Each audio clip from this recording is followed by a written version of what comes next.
Well, welcome back. This week we are looking at Chapter 9 in the book on the sayings of the Buddha. So this is the Shining the Light of Wisdom. So last week we were focused pretty much on the processes that were taught by the Buddha in terms of meditation.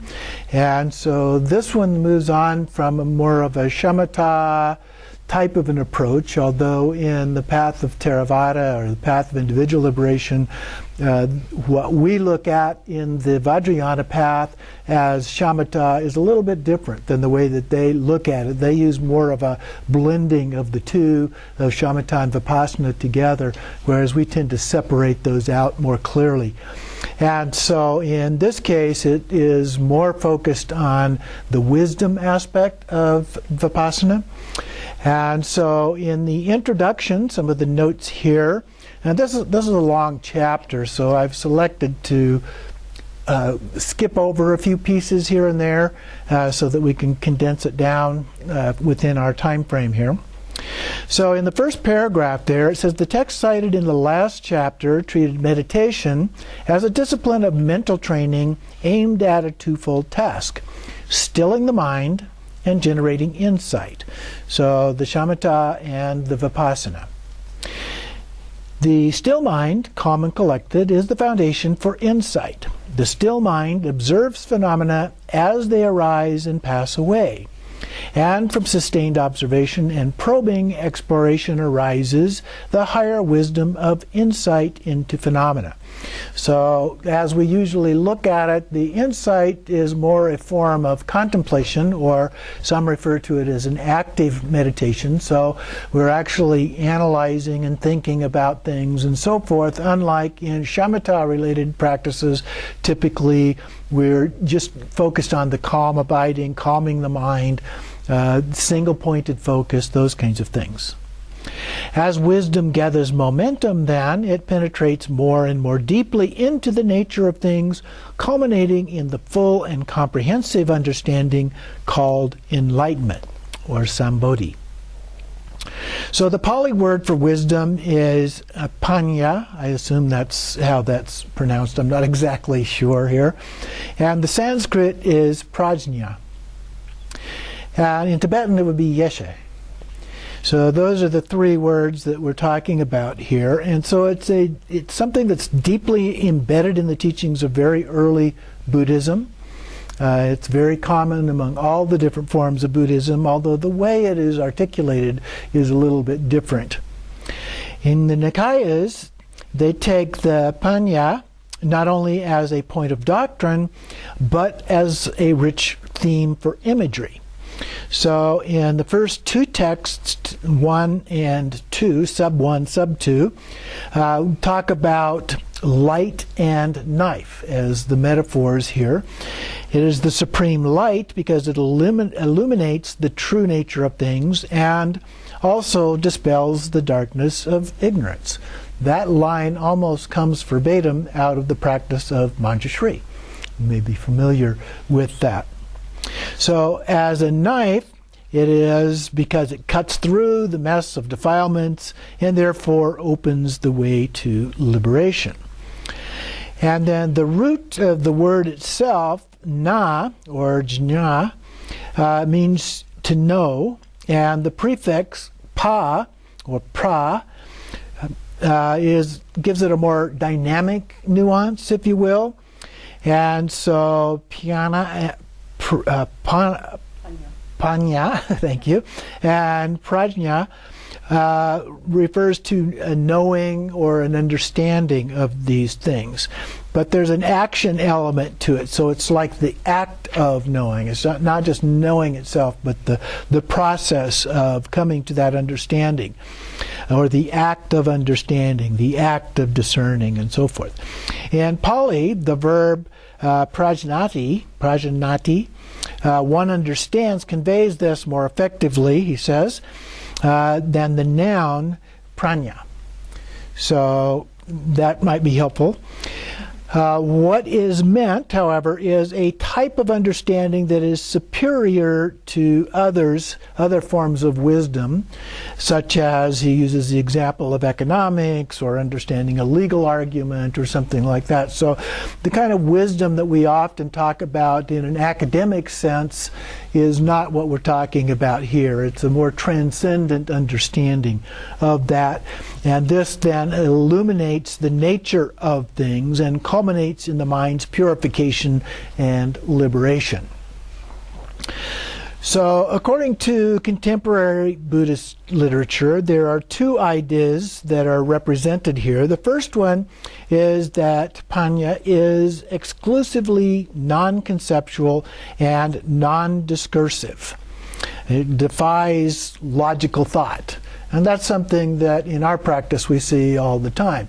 And going back to Nagarjuna, when he talks about emptiness and the fact that it's not a thing or not no thing or not both or not neither, then we're talking about something that defies logic, so to speak.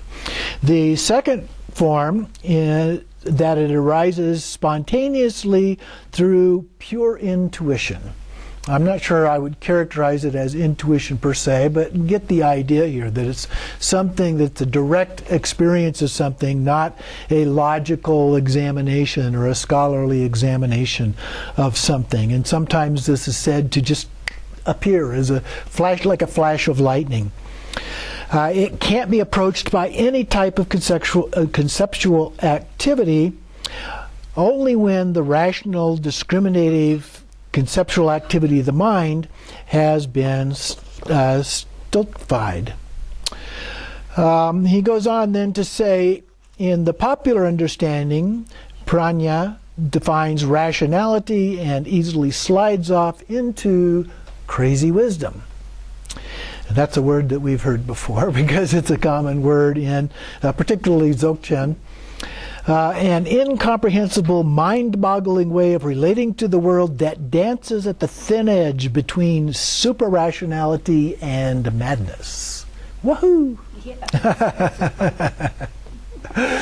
So, it's a controversial type of an approach. It's easily understood that that's the kind of thing that you could step into going through those processes because it's non-conceptual. It transcends any kind of rules or approaches to doing things in the way that it is described. And so we still have to be careful. And I always go back to this statement attributed to Pabasambhava that in my mind, in my mind is as vast as space, but in my actions it's as fine as barley flour. And so that means that we still have that both of those elements there. We have to stay connected with those. So the next paragraph then says, such ideas about prajna receive no support at all from the teachings of the Nikayas. So no crazy wisdom in the Nikayas, which are consistently sane, lucid, and sober, although I wouldn't completely agree with that based on some that we've already looked at. When we start talking about the cosmic nature of Buddha, most people would say that transcends this idea of it being sane, lucid, and sober per se. So there are elements that I would say don't exactly fit that description. But the first part of this is that prajna is emphatically conditioned, arisen from underlying matrix of causes and conditions. So the causes and conditions are the things that are necessary for that to happen. And then second, prajna is not bare intuition, but careful discriminatory understanding that at certain stages involves precise conceptual operations. So as I was mentioning before, when it comes to intuition, that I didn't think that it was intuition per se. And so he's confirming that here. And then prajna as directed to specific domains of understandings. And these domains must be thoroughly investigated and mastered through conceptual understanding before direct non-conceptual insight can effectively accomplish its work. So he's saying that we do need to study and evaluate and so forth, before we get to the point where we can get that direct understanding. Now, there are some teachings that say, well, if somebody has the right karma, and they've done this before, that it is possible that they can step directly into that more direct understanding of things. But most of us require going back through that. Maybe we can achieve it more quickly if we've done it in a previous life, but we still have to go through the steps to get back to that point. So here one must abstract the basic patterns of that are fundamental to all experience as templates for close contemplation of one's own experience. So he's indicating that as we go through and we study and examine these things, we begin to recognize certain patterns of evidence as a part of that.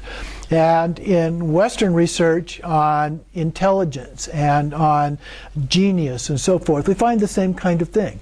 People, as we gain expertise, begin to be able to recognize patterns. And what helps somebody be an expert in a field, as opposed to somebody who's just beginning to learn, is that they recognize those patterns very quickly. They've seen them over and over again. They recognize what they are, and as a result of that, are able to make quick decisions or decipher different kinds of information that fit into those patterns. Now, occasionally the results aren't perfect, but they are very good. I remember one study that was done years ago where they took chess masters, the really high-level chess players, and they set up two tables, kind of like we have here, but separate from each other. And they put a chessboard, several chessboards on that. And on one table, they set up a game. Each board had a game on it. And what they had to do, each master would come in by themselves, and they would go through, and they gave them a few seconds to look at the chessboard, and then they had to turn around and set up the game as all of the pieces were on the other side. Okay? And they go back, look at the other one, set it up, look at the other one, set it up, and so forth. I don't remember the number, but there were several of these boards, 5 or 7, something like that, that they had to set up and match. And they discovered something, because there was, of course, a little trick in what they had done. Half of the chessboards that were set up were actual games, and half of them were just random placements of pieces. The chess masters could set up the ones that were from an actual game, but had a lot of trouble trying to figure out how to place the ones that were randomly placed. They recognized patterns from their vast experience of playing, but when it's just random, it just didn't communicate to them. They didn't figure out how to make those connections. And they found that through lots of other research. The same kind of thing happens. As we develop that over 7 to 10 years in a particular field, we begin to set up those patterns, and we understand what those are, and that gives us a basis for making decisions. You look at a physician. Well, okay, what's the temperature? What's the pulse? What's the different physical aspects of what's going on? And they begin recognizing the pattern. Oh, this sounds like flu. This sounds like something else. Or maybe we need to do some additional tests, but it looks like 1 or 2 of these other things. And so then they're able to actually identify those things and then provide some kind of a prescription for that. And so we see that kind of thing. So this fits very well with the modern Western view of developing expertise and so forth. And then at the bottom of the page, the continual basis is in the 3-tier structure of the Buddha training, which is what we have looked at before: the moral discipline or ethics, the meditation, here he calls it concentration, but those two fitting together, and then finally the wisdom. So the 3 trainings that the Buddha talked about, which are kind of a summary of the Noble Eightfold Path. So the Buddha often says to develop concentration monks, one who is concentrated sees things as they really are. To see things as they really are is the work of wisdom. So we have to be able to begin recognizing these things, and as we begin to recognize the content related to enlightenment, then we achieve higher and higher levels of wisdom. So in text 9.2 here gives a fuller list of the 8 causes and conditions that were referenced a bit earlier.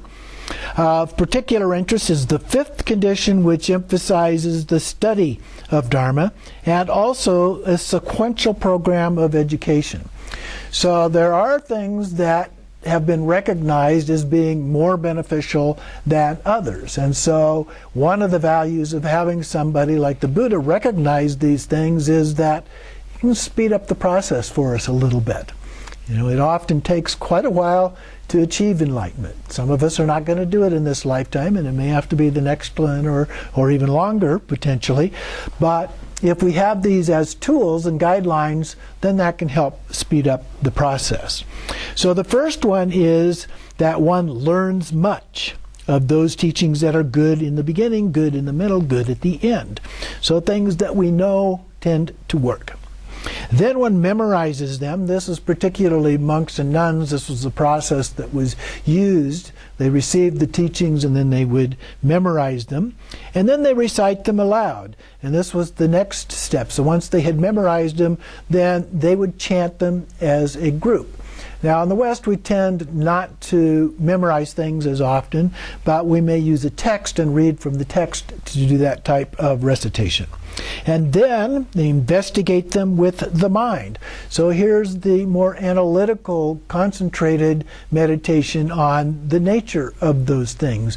What we would call in our tradition the Vipassana element, where we're examining what is going on and contemplating all of that. And then finally, we penetrate them well by view. So we look through them, we see what is actually there, we recognize those characteristics. The last step can be equated with direct insight. So this is prepared for by the preceding steps. So if we go through those steps, we should arrive at the correct view, right view, or direct insight, as it says here. So then from this we can see that wisdom depends on clear and precise conceptual understanding. So it's not just something that you can just step into, normally speaking. It's something that takes concentrated effort of examining and so forth. And then in the next paragraph, in the Noble Eightfold Path, wisdom is known as right view. So the third text here then talks about the discourse on right view, which gives an overview. And here the Venerable Shariputra is involved, and he spoke to a group of fellow monks. And according to the classical commentary, right view has 2 parts. There's the conceptual right view, a clear intellectual grasp of the Dharma, and an experiential right view, the wisdom that directly penetrates the Dharma. So then he explains each of those in a little bit more detail. The conceptual right view is called right view in conformity with the truths, and is arrived at by studying and examining the Buddha's teachings in depth. Such understanding, though conceptual, is by no means dry and sterile. When rooted in faith in the Buddha's enlightenment and driven by strong determination to realize the truth of the Dharma, it serves as the germ from which experiential right view evolves. So then experiential right view is the realization of the truth of the Dharma, above all, the Four Noble Truths. And that's one of the patterns, if you will, that we've seen in this book over and over again, how all of this relates back either directly or indirectly in a few cases to the Four Noble Truths. So very important to look for that as you're examining these things. There's a pattern. Let's see if we can find where that is. So this is in one's own immediate experience then. For this reason it is called the right view that penetrates the truth. One begins with correct conceptual understanding and by practice transforms this into direct perception.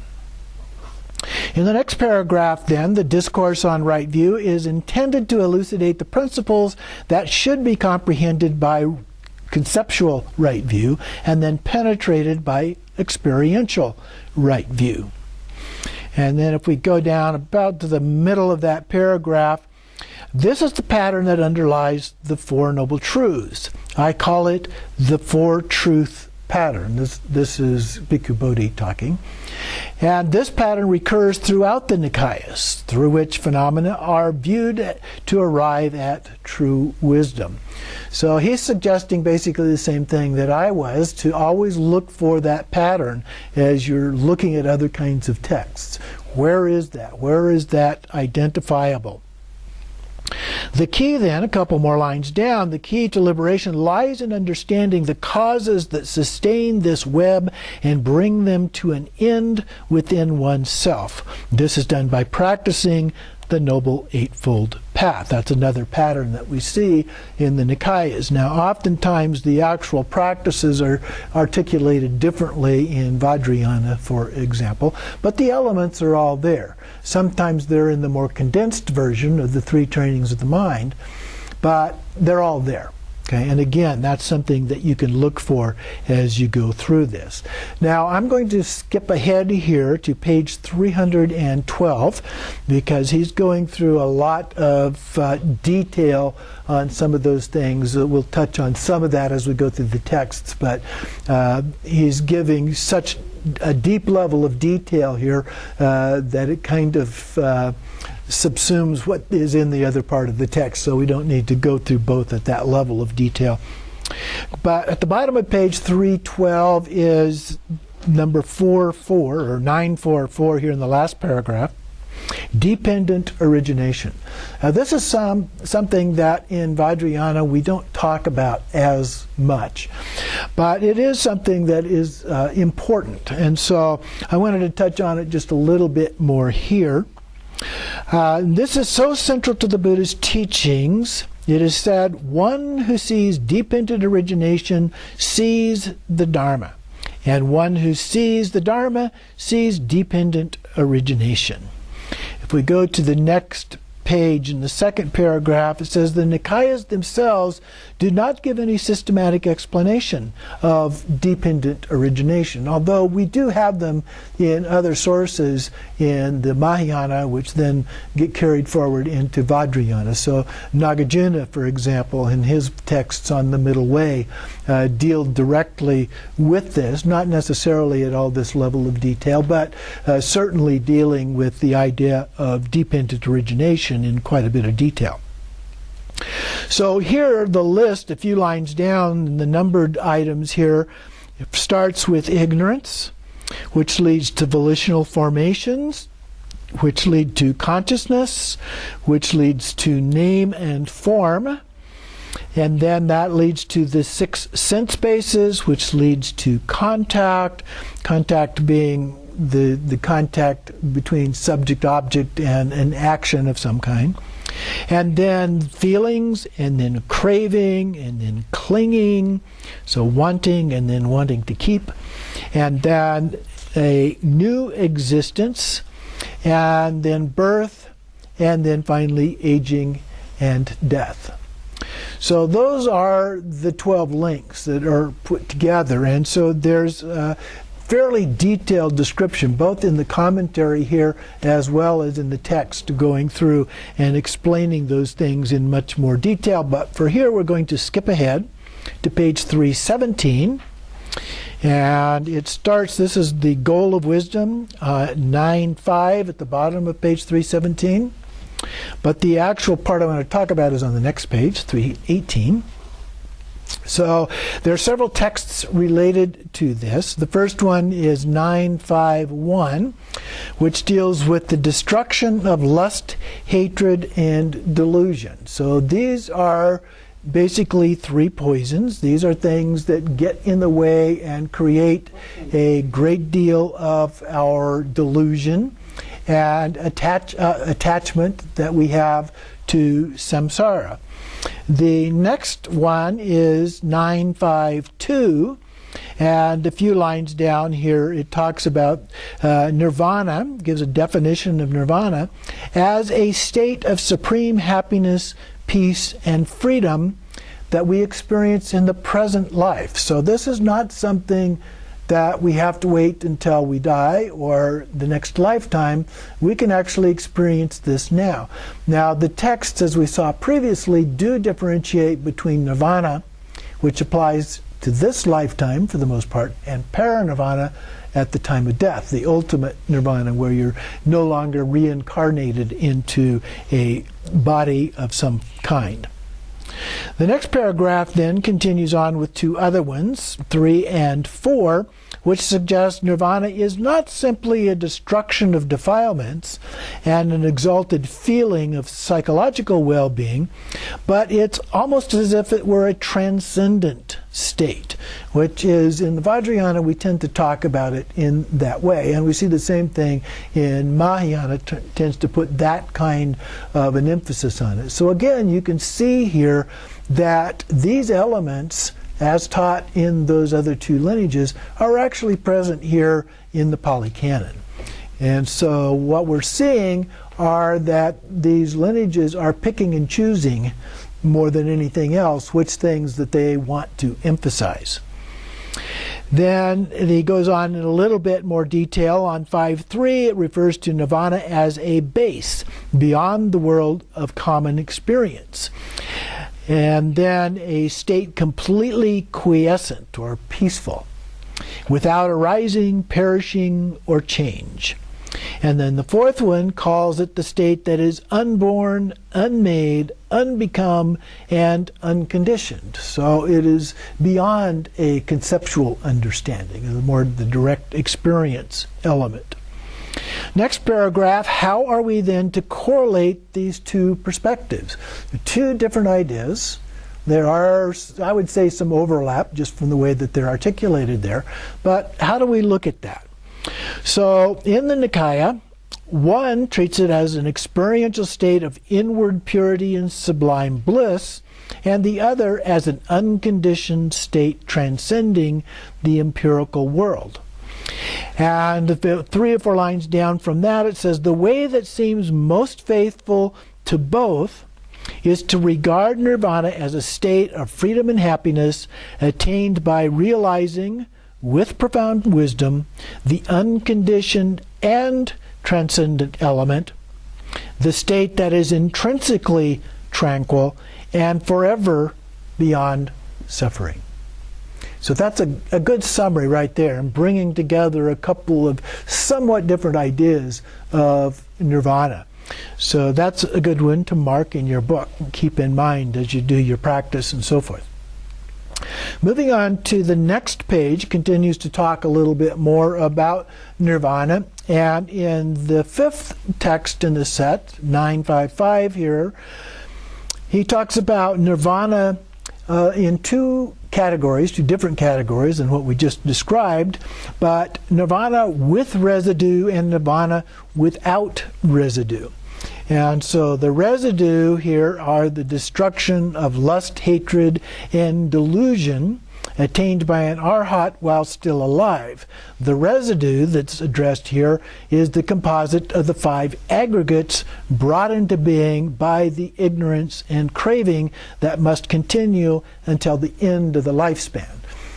The 5 aggregates, of course, are categories that define being a human. And so as long as we're in this body, we've got the 5 aggregates. And therefore, we can't achieve nirvana without the 5 aggregates and still be alive. We can only achieve the ultimate paranirvana without that. So here, that is described as nirvana without residue. So we get rid of the 5 aggregates when we die and enter paranirvana. So then at that point, there's no more clinging to the 5 aggregates, no more craving, and so forth. The aggregates come to an end and cannot continue. So the 5 aggregates then are extinguished. So that is the literal meaning of nirvana. Next paragraph, Buddha says nothing at all in terms of either the existence or non-existence after death. Okay, this is part of that noble silence thing that we talked about previously. And so there are different things, philosophies and ideas that have been taught in the different traditions about that. So in our tradition, for example, it talks about the Bardo states as being, and some of that comes from the earlier parts of the tradition that then have been elaborated somewhat. But we see those kind of things being elaborated.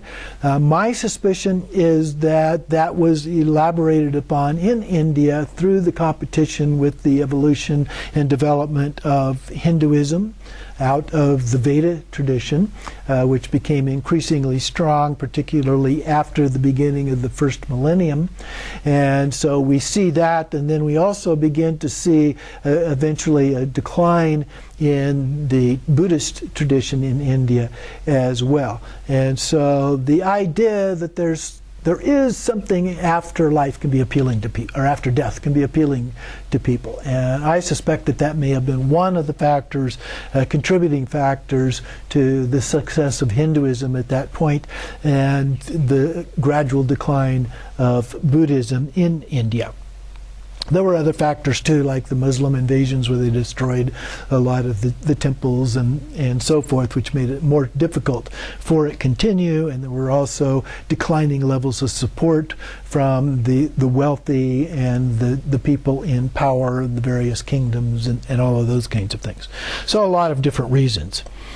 Then in the last paragraph here, we have text number 956, which deals with whether the Tathagata is reborn or not after death. And the Buddha refuses to give an answer or say that it is reborn or not reborn, not or both is and not reborn, neither is or not reborn. So we accept the term Tathagata is indicative of a real being, while from the internal point of view, a Tathagata is given up all clinging to notions of a real being.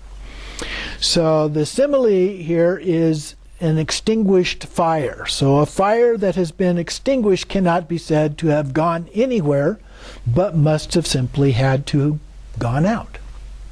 And so that was one of the things that the Buddha used and often used as an example or simile about how this works. He called it extinction. Nirvana means the extinction of all of these other characteristics that are problematic in our lives, like the three poisons and the three taints and all of those kinds of things. So the Tathagata does not go anywhere, but has simply gone out. Continuing on the last page here, 320 then, at the very bottom of the page, well, let's see, in the middle of that last paragraph there, a wrong perception is of an arhat as a self or person that has been annihilated. So it's not the being that's been annihilated here. Our problem in understanding the state of the Tathagata after death is compounded by our difficulty in understanding the state of a Tathagata even while alive. Okay, good point. So then the last 3 lines there, freed from reckoning in terms of the 5 aggregates, the Tathagata transcends our understanding. Like the great ocean, he is deep, immeasurable, and hard to fathom. It's a phrase that's often used to try and describe this more transcendent element of these things. So we'll take a little break right there.